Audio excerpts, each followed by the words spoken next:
So we open up on Kai being a terrible small business owner. A blacksmith shop being the only building in this village has to be the worst business decision I've ever seen. Not even a damn food shop? Man, someone get these dudes a damn Walmart or Jack in the Box. And he isn't even a good blacksmith. You've been doing this shit for years. How are you this bad at it?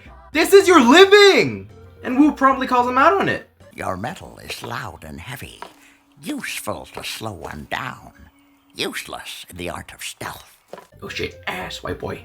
So Kai kicks his old ass out, and Taylor Swift's carbon footprint immediately kills all of these poor monster truck drivers. Though sent by Lord Garmadon, these idiots are here to find the map to the golden weapons of Spinjitzu, and take Kai's sister Nia.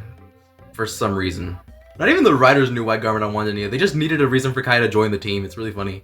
What do we have that's so important to them, and why would they take my sister? Because she has that gag. But then Wu drops the hardest story known to man. Long before time had a name, Ninjago was created by the first Spinjitzu master by using the 4 weapons of Spinjitzu. That would introduce several important aspects to the series, like how the first Spinjitzu master created Ninjago, the battle between Wu and Garmadon that would end with him being black and banished, as well as Wu hiding the golden weapons and giving the map to Kai's dead daddy. So begrudgingly, Kai joins Wu and unsurprisingly sucks at fighting, but then Lil Bro locks in and finishes training in a single week. I was not familiar with your game. And later that night, 3 more ninjas. Hey, now I said ninjas. Ninjas! So ninjas show up to put Kai's training to the test, and all 4 of these guys proceed to kick each other's ass! The LEGO art style doesn't lend itself that well to an action cartoon, but while a little stiff, it actually is still really good, especially for a pilot. And Sensei Wu, oh my god, Big Bro just has so much aura that he shut this shit down in just 1 word! Yes, Sensei. Surprise, they're all Wu students that we conveniently haven't seen the entire week we've lived here. But then Wu gives them some swag-ass gear and Suit's like, damn, like, oh, just take my money already, And we get properly introduced to the team. Zane, the Master of Ice, who's a little weird, not gonna lie, but he's just got a touch of the tism, so I like him. He's just making a joke, Zane. Remember what we talked about? Your sense of humor, huh? Yes, it was a joke. Ha ha. Jay, the Master of Lightning. He has a slight New Jersey accent, but only for the pilot and then just never again. I'm the master of. I do a little inventing, I dabble in model building, touch of cooking, a little poetry. Wait a minute, I'm still black. Black is cold. Cole, Master of Earth, and the leader of the team, even if it's not said in the show. That feels like an important fact to know, but they just never explain it in this series. I don't know why. And of course, Kai, the Master of Fire, who doesn't care and just wants to save his sister. You 4 are the chosen ones who will protect the 4 weapons of Spinjitzu from Lord Garmadon. But what about my sister? We're saving a girl? Is she hot? Jay, what the hell? So the next morning we head out for the Golden Whims, while also getting a quick montage of how Wu met the other ninja. And head on into the cave to get the Scythe of Quakes. But lo and behold, these dumbasses are there, so they proceed to kick some ass! And not only do they kick some ass, they unlock Spinjitzu, the coolest thing to hit at Playground circa 2011. But one thing I forgot to mention is guarding each one of these weapons is a dragon!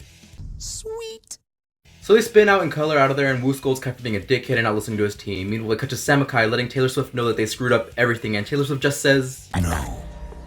Let them think they're winning. I do not understand. Everything is going to plan.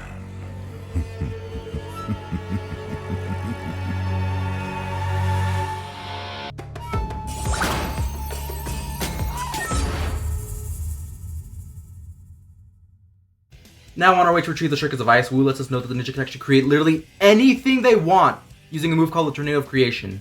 And I kid you not, the ninja will use this move literally only 4 other times throughout the course of this entire series. Just can't do it. I can't take this shit no more, man. Now we're also told if you do it wrong, there are consequences, but we never see that, so who cares? Disastrous consequences. Right. So literally, in 2 minutes and 15 seconds into this half of the pilot, we already have the Shurikens of Ice. And then in this awkwardly sound mixed and edited segment, All right.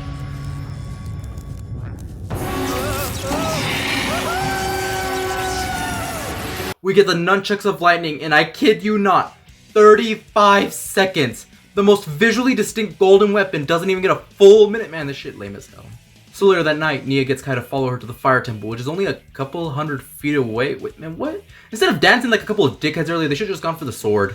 So Kai takes the Sword of Fire like a boss and saves Nia, but also proceeds to get his ass kicked by his own shadow because little bro needs his sensei to save him. Meanwhile, the ninja are after the skeletons who stole the golden weapons to take to Garmadon. Yeah, they also took the L.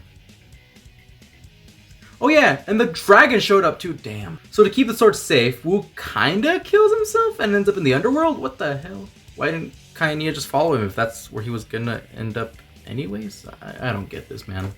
But the other ninja arrive and Jay gets to be creepy again. He cannot talk, but he wants to know if you like blue. It's my favorite color. Yes. And we're on dragons with new dragon suits riding off to save the day with another weirdly sound mix scene. Hell yeah!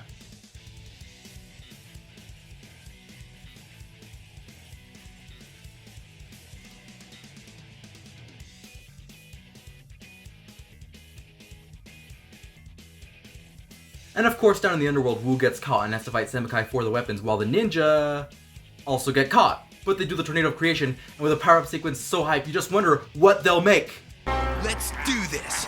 Earth! Fire! Ice! Lightning! Ninjago!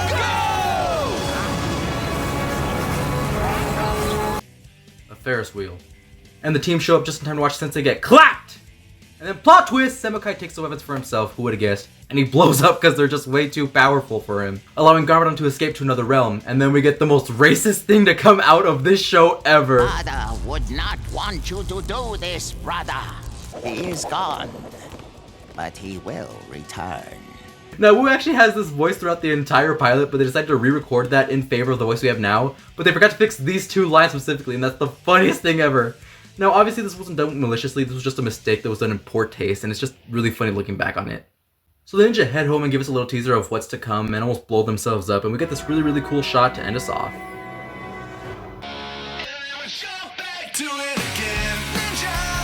I remember after this aired, this was my whole thing. I loved Ninjago. I bought the pilot several times on DVD because I was a stupid 6-year-old who didn't take care of any of his DVDs. Which is why as a kid I bought over 13 copies of Finding Nemo across my childhood. I am not kidding. And again, I was a really young kid, so I didn't get too many sets. The only set I really got was Cole's DX spinner at Kmart because I was just too short to reach above it for the J spinner pack that I actually wanted. And I did end up getting a J minifigure at some point via this little watch thing. I was just so happy getting my favorite ninja as a little minifigure. So overall, I liked the pilot. While admittedly very rough around the edges, this was still a really good special. And a nice way to start off the series as a sort of like season 0, and I give it an overall 7 out of 10.